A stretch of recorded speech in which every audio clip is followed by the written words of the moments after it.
Kina kanijulisha kwamba yeye amepata kazi Russia na kwamba ana prepare makaratasi kuondoka kuelekea Russia.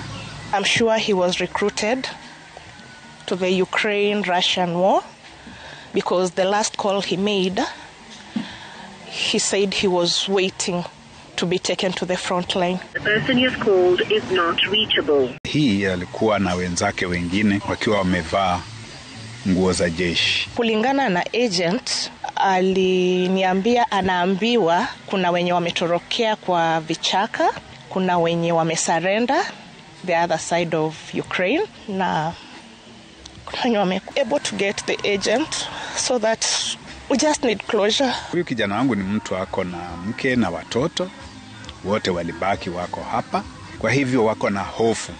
Watoto wengine ni wale ambao wanataka